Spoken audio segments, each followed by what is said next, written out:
It's your boy Superman 2000. I'm in the fight here, getting prepped for UFC 211. Slamix 1976. He is there now, doing live coverage, doing footage. I think he did the press conference. I think he did the weigh-ins too, and he covered his trip. So we're hoping he returns good, safe, has a wonderful time.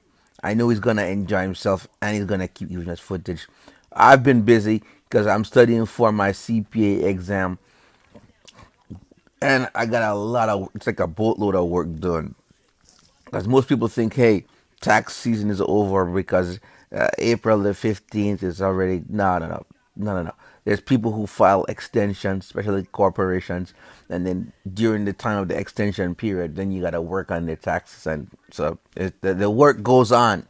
Plus, after my regular financial clients, so the work goes on. I never stop. But I love fights. So first, big shout out to the subscribers for keeping me honest and keeping me on point. Now, my pick for I'm gonna butcher this guy's name. No, I won't. Stipe Miocic versus the Santos. My pick for this one is very difficult. I don't like my pick, and I may even change it. Okay, so I watched the Road to the Octagon footage. I looked at the training camps, went back and watched a lot of previous fights. Look at the improvements that they've made. Look at the last fight they've been in. Look at different things. Now, my first inclination is to go with Miocic. Then my second was to go with the Santos because of the cardio, because of what happened the last time he won, and because he really showed his ability and his skill to be able to get in with the lead jab, do damage, and get out quickly. But Miocic kept coming forward. So this time around, and at that time, Miocic had not gone. That was like his second time doing a five round, five round fight. So I think this time around, he's gone 5 rounds. So he's ready to do 5 rounds. He's able. No, I guess after being a champ and going 5 rounds on a regular basis, you step up to the point to where you have the cardio, you have the endurance, you know how to plan your rounds and pace yourself effectively to put points on the card. Kind of like Anderson Silva. Fighting 3 round fights is horrible for him because he takes the first 2 rounds to warm up and then quite possibly lose the last round. So that's risky business. He's not used to taking care of business in 3 rounds. But this time around, Miocic, his endurance and his cardio is up. And one of the things I noticed about his training camp is that he has the weight bar and he drops it and catches it, drops it and catches it. And he's constantly doing that. And what that does, he has that. What it does is it increases strength of your grip. If you can ball your fist up as tight as possible, it creates an inelastic collision when you do like that. And that transfer of energy is just it's gonna whatever it hits is gonna smash up. So I believe that he's gonna have some really good knockout power in his hand, but I also believe that he's improved in cutting off the ring. Now, if you saw his last fight with Alistair over him, Alistair got up, ran away from him, ran around, and came back and punched him, and it dropped him. No, he's better now because he's able to cut the ring off. Because eventually he adapted to over him, cut the ring off, and got the win. A brutal, flawless win. So I think what he's gonna do this time around is cut the ring off. Do not allow the honest to circle him and come at him from any weird angles. And he's gonna go for the knockout power. But where I got confused was in his training camp, he was doing a lot of ground and pound work, and that really threw me off because in the last fight, the Santos, the Santos, what's it called, blocked 9 out of 10 of his takedown attempts. So if you know that this guy blocked all your takedown attempts, majority of them, 90% of them, why would you focus on the ground game? Are you gonna go back and try that wrestling move again? Do you think you have your wrestling perfected to the point where you're gonna be able to get him down?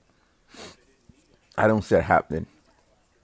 But the good news is that during his training camp, he was working on the lead jab and switching stance from orthodox to southpaw. So that may give him an advantage on the inside. So if the time is getting on the inside, he could switch stance, then defend himself effectively. Now for Dos Anjos, I think Dos Anjos, he is calculated this to be a straight out stand and bang. Let me turn this TV down. I'm watching the news here. I got too much sports news and stuff going on in the back. All right, let me turn that down. Okay. So the science is calculating this to be a straight out stand and bang. Every single one of his training videos in his training camps, it's all boxing.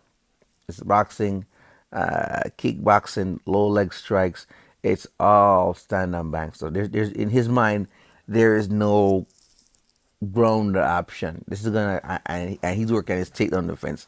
So that's why this was. I'm sorry I'm making the video so long, but this was a really hard pick to make. And during the time up to this video, I've been busy, and most of what I've been doing is just the research on the fights.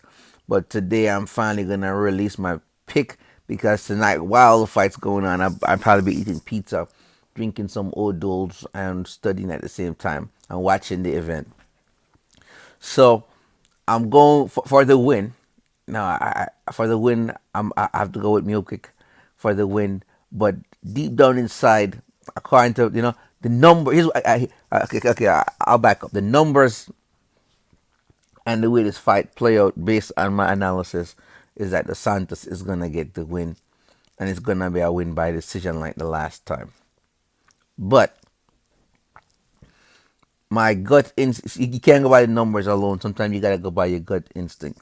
My gut instincts tell me that Miocic is gonna win, and he's gonna win by decision, and it's gonna be a decisive win because he's been able to master the rounds, and this decisive win would seal him and give he already has credibility as a champion.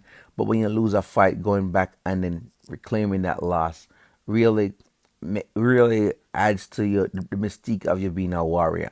Kind of like when Conor McGregor lost to Nate Diaz, and then he had to fight him again, and then got a hard fought. This was a bloody battle, but he got a decision win.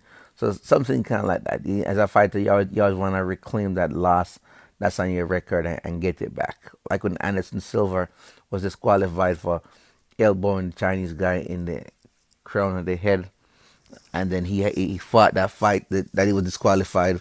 He came back, fought that guy, and won back, and just winning back his the one fight he ever lost from disqualification. He redeemed himself because he won and beat that guy. So it's kind of